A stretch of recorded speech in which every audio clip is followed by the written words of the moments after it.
حضرت عثمان غنی رضی اللہ تعالیٰ عنہ کے گھر کا محاصرہ کیا، اللہ حکم، کھانا پینا بند کر دیا اور پانی بند کر دیا، بہت زیادہ۔ حضرت عثمان غنی رضی اللہ تعالیٰ عنہ اس کی وجہ سے بہت دقت کا شکار تھے، پانی نہیں پہنچ سکا۔ حضرت علی رضی اللہ تعالیٰ عنہ نے آپ تک پانی پہنچایا، جب آپ کو پتہ چلا کہ آپ کے وہ پانی بند کیا گیا اور آپ نے پانی ان تک پہنچایا اور مشقت کے ساتھ پہنچایا۔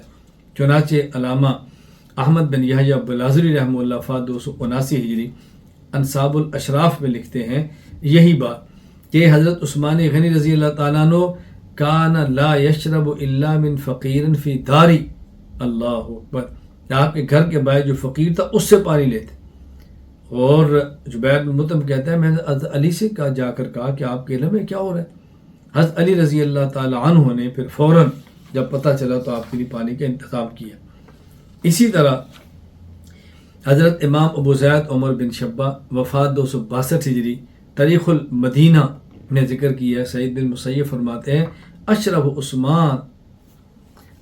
عثمان علی الناس و محصور، حضرت عثمان غنی نے لوگوں سے پوچھا کہ علی ہے؟ کہا جی نہیں ہے۔ کہا یہاں سعد ہے؟ کہا جی نہیں ہے۔ پھر آپ نے فرمایا کہ مجھ تک پانی پہنچا سکتا ہے؟ کسی نے پہنچایا۔ یہ خبر علی رضی اللہ تعالیٰ تک پہنچی تو آپ نے پانی پہنچایا، یعنی کچھ لوگ زخمی بھی ہوئے راستے میں، لیکن آپ نے پانی حضرت عثمان غنی رضی اللہ خدمت میں بھیج دیا۔ حضرت عثمان غنی رضی اللہ تعالیٰ پر ایک وقت ایسا بھی آیا کہ آپ نے اپنے گھر سے باہر نکل کے اور یعنی چھت کی طرف آ کر آپ نے اعلان فرمایا کہ تم میرے بارے میں جانتے نہیں میں کون ہوں۔ اس کی تفصیلی عبارت حضرت حافظ عماد الدین ابن کثیر دمشقی رحمہ اللہ وفات 774 ہجری نے البدایہ والنہایہ میں نقل کی ہے۔ فرمایا انی رابع اربعۃ من الاسلام، میں چوتھے نمبر پر وہ شخص ہوں جو اللہ کے نبی پر ایمان لایا۔ لقد انکحنی رسول اللہ صلی اللہ علیہ وسلم ابنتا، حضور نے اپنی بیٹی کے ساتھ میرا نکاح کیا، اور جب وہ فوت ہوگی آپ نے دوسری بیٹی میرے نکاح میں دی۔ ولا زنیت ولا سرقت فی جاہلیہ ولا اسلام، میں نے کبھی جاہلیت میں بھی اور اسلام میں تو سوچا بھی نہیں جا سکتا، کبھی زنا نہیں کیا، کبھی چوری نہیں کی۔ ولا تغنیت، تو کبھی گانا نہیں سنا۔ ولا تمنیت، تو کبھی اسلام سے پھرنے کی تمنا نہیں کی۔ ولا مسست فرجی بیمینی، اور میں نے جب سے رسول اللہ صلی اللہ علیہ وسلم کے ہاتھ پر بیعت کی ہے کبھی میں نے دائیں ہاتھ سے شرمگاہ کو نہیں چھوا۔ وَلَقَدْ جَمَعْتُ القرآن، میں پیغمبر صلی اللہ علیہ وسلم کے دور میں قرآن کریم کو میں نے جمع کیا، اور کوئی ایک ہفتہ نہیں گزرتا جب میں غلام آزاد نہیں کرتا۔ اگر ایک جمعہ آزاد نہ کر سکوں اگلے جمعے 2 غلام آزاد کرتا۔ آپ میرے ساتھ یہ ظلم کر رہے ہو، آپ کیا مجھے جانتے نہیں ہو؟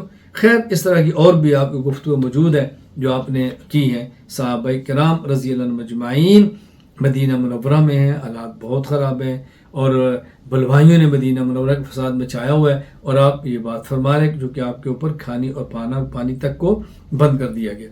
اب ان دنوں میں یعنی آپ کے تعجب کی بات ہے، علی موجود ہے، صحابہ موجود ہیں، اور بڑے بڑے کبار صحابہ موجود ہیں، کیسے ہو رہا ہے؟ بات اچھی طرح سمجھے۔ میں چند واقعات پیش کرتا ہوں۔ حضرت عثمان غنی رضی اللہ تعالی عنہ کے لیے حضرت علی اور دیگر کبار صحابہ جان دینے کے لیے تیار تھے، لڑنے کے لیے تیار تھے، فوجوں ان کے پاس موجود، سب کچھ تھا۔ حضرت عثمان غنی رضی اللہ تعالیٰ عنہ کو تلوار نکالنے نہیں دیتے تھے کہ یہ آپ کے ذہن میں نہ آئے کہ حضرت عثمان غنی رضی اللہ تعالیٰ اتنے صحابہ کی موجودگی میں کیسے شہید ہو گئے؟ کیا ان کا دفاع کرنے والا کوئی نہیں تھا؟ بات اچھی طرح سمجھ لیں، دفاع کرنے والے تھے۔ حضرت علی اور اکابر صحابہ آپ کے حق میں کھڑا ہونا چاہتے، تلواریں نکالنا چاہتے، باغیوں کو کچلنا چاہتے۔ حضرت عثمان اجازت نہیں دیتے تھے کہ میں مدینہ منورہ میں خون ریزی نہیں کرنے دوں گا۔ میں چند عبارات پیش کرتا ہوں۔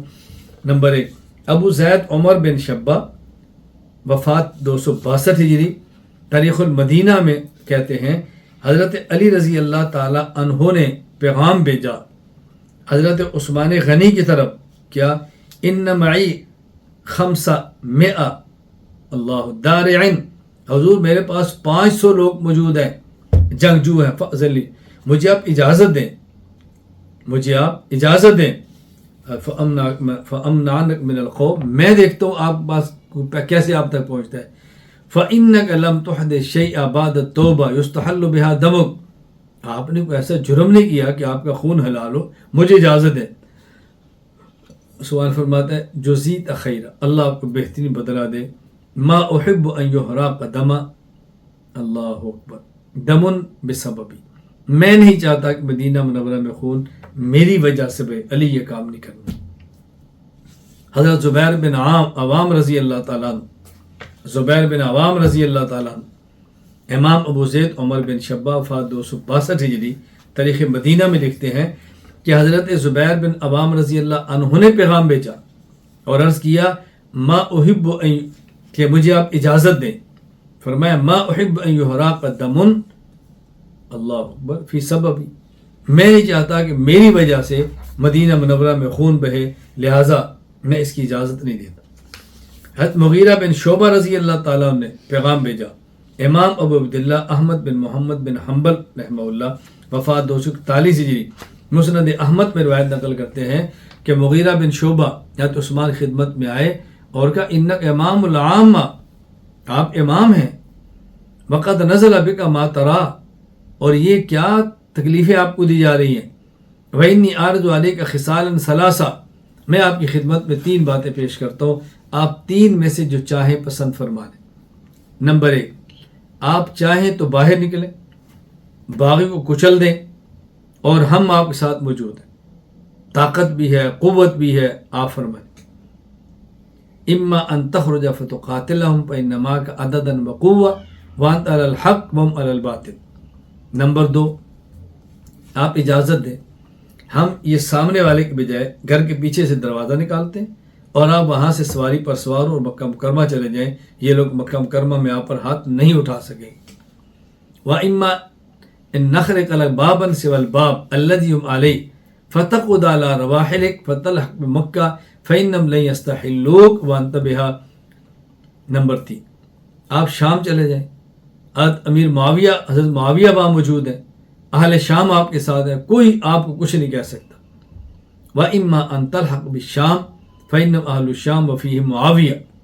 کہا کہ اہل شام تو اہل شام ہیں، آپ کا دفاع کریں گے، معاویہ وہاں موجود ہیں. اور عثمان نے کیا جواب دیا؟ فرمایا دیکھو جہاں تک تعلق ہے نا ان کے خلاف لڑنے کا، یہ تو نہیں ہوگا. میں نہیں چاہتا کہ میں اس امت کا پہلا شخص ہوں جو اللہ کے پیغمبر صلی اللہ علیہ وسلم کے شہر میں امت کا خون بہائے، میں نہیں چاہتا. اما انا اخرج فاقاتل فلن اکون اول من خلف رسول اللہ صلی اللہ علیہ وسلم فی امتی بسفک الدماء. نمبر 2، میں مکہ چلا جاؤں، فرمایا نا، یہ بھی نہیں ہو سکتا. کیوں؟ میں نے رسول اللہ صلی اللہ علیہ وسلم سے سنا کہ آپ نے فرمایا یلحد رجل من قریش بمکہ یکون علیہ نصف عذاب العالم. پہلا شخص قریش کا جو مکہ مکرمہ میں خون بہائے گا، دنیا کی آدھی آبادی کے عذاب اس کے سر پہ ہوگا. میں نہیں چاہتا کہ میں وہ شخص ہوں، ظاہر ہے وہاں جاؤں گا میری وجہ سے خون بہایا جائے گا، میں یہ بھی نہیں کرنا چاہتا. میں شام چلا جاؤں، پر میں یہ بھی نہیں ہوگا. کیوں؟ فلن افارق دار ہجرتی و مجاورت رسول اللہ صلی اللہ علیہ وسلم، میں اللہ کے پیغمبر کے شہر کو نہیں چھوڑ سکتا اور حضور کے پڑوس کو نہیں چھوڑ سکتا، لہذا یہ نہیں ہو سکتا. حضرت عبداللہ بن زبیر رضی اللہ تعالیٰ عنہ، انہوں نے کیا پیغام بھیجا اور آپ نے کیا جواب دیا؟ امام ابو عبداللہ محمد بن سعد بغدادی رحمہ اللہ وفات 230 ہجری، الطبقات الکبریٰ لسعد میں فرماتے ہیں، عبداللہ بن زبیر کہتے ہیں میں نے عثمان سے کہا رضی اللہ عنہ قاتلہم فواللہ لقد احل اللہ لک قتالہم، آپ لڑیں، خدا گواہ آپ کے ان کو مارنا جائز ہے، ہم آپ کے ساتھ ہیں. آپ نے فرمایا لا واللہ لا اقاتلہم ابدا، میں قطعاً ان کے خلاف نہیں لڑوں گا، قطعاً میں ان کے خلاف نہیں لڑوں گا. ہاں عثمان نے ایک بات فرمائی رضی اللہ تعالیٰ عنہ، فرمایا عثمان غنی نے کہ عبداللہ بن زبیر تم پہرا دو دروازے پر، اور یہ فرمایا کہ من کانت لی علیہ طاعہ فلیطع عبداللہ بن زبیر، جو میری اطاعت کرتا ہے، جس کے ذمہ میری اطاعت ہے، عبداللہ بن زبیر کی اطاعت کرے. تم اتنا کرو کہ دروازے پر پہرا دو، باقی ان کے خلاف میں لڑوں گا نہیں. حضرت زید بن ثابت رضی اللہ تعالیٰ عنہ، انہوں نے حضرت عثمان غنی کی خدمت میں آئے اور یہ عرض کیا حاضر الانصار بالباب، آپ کے ساتھ ہم کھڑے ہیں، دروازے پر ہیں، حکم فرمائیں. ان شئت کنا انصار للہ، 2 مرتبہ کا ہم انصار ہیں، ہم آپ کے ساتھ ہیں. فرمایا اما القتال فلا، اگر تمہارا مقصد ہے کہ میں لڑوں، یہ نہیں ہوگا۔ حضرت معاویہ بن ابی سفیان رضی اللہ تعالیٰ عنہ مدینہ منورہ میں، حافظ عماد الدین ابن کثیر دمشقی رحمہ اللہ وفات 774 ہجری البدایہ والنہایہ میں نقل کرتے ہیں کہ حضرت معاویہ رضی اللہ تعالیٰ عنہ حضرت عثمان غنی رضی خدمت میں حاضر ہوئے اور آپ نے ان سے عرض کیا کہ آپ تشریف لائیں میرے پاس، میں ساری تیاری کر دیتا ہوں، آپ تشریف لائیں۔ اللہ اکبر۔ فرمایا لا اختار بجوار رسول اللہ سوا، میں مدینہ کو نہیں چھوڑ سکتا۔ کہا جی پھر اجازت دیں میں لشکر لاؤں، ہم آپ ساتھ کھڑے ہوں، ان کو کچل کے رکھ دیں۔ فرمایا لا انی اخشا ان ازیق بہم بلد رسول اللہ صحابی من المہاجر والانصار، یا مہاجر انصار صحابہ موجود ہیں، میں مدینے کی زمین لڑائی کی وجہ سے ان پر تنگ نہیں کرنا چاہتا، یہ بھی نہیں ہوگا۔ حضرت معاویہ نے کہا یا امیر المومنین لتقتلن، فرمایا مجھے خدشہ ہے کہ اچانک آپ کے اوپر حملہ نہ ہو جائے، مجھے خدشہ ہے۔ حضرت عثمان نے فرمایا حسبی اللہ ونعم الوکیل، مجھے اللہ کافی ہے، اس سے میں نہیں ڈرتا، لیکن میں خون ریزی نہیں کروں گا۔ حضرت معاویہ رضی اللہ تعالیٰ تلوار لٹکائی، کمان اپنے ہاتھ میں تھی، مہاجر انصار صحابہ کے درمیان چلے گئے، وہ حضرت علی بھی ہیں، طلحہ بھی ہیں، زبیر بھی ہیں۔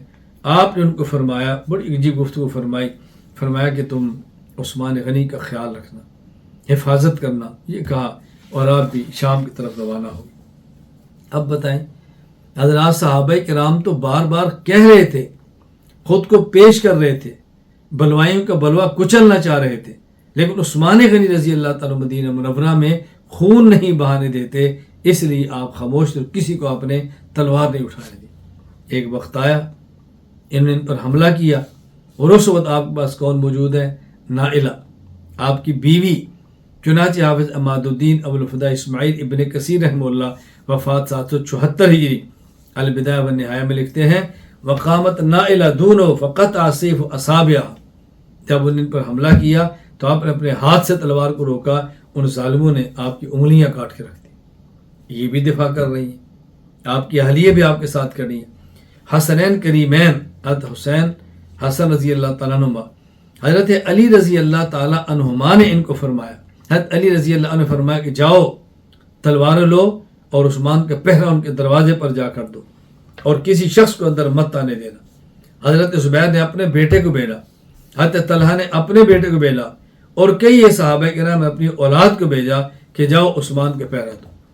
امام عبد الرحمن بن ابو بکر السیوطی رحمہ اللہ وفات 911 ہجری تاریخ الخلفاء میں اس واقعے کو تفصیل سے ذکر فرمایا ہے۔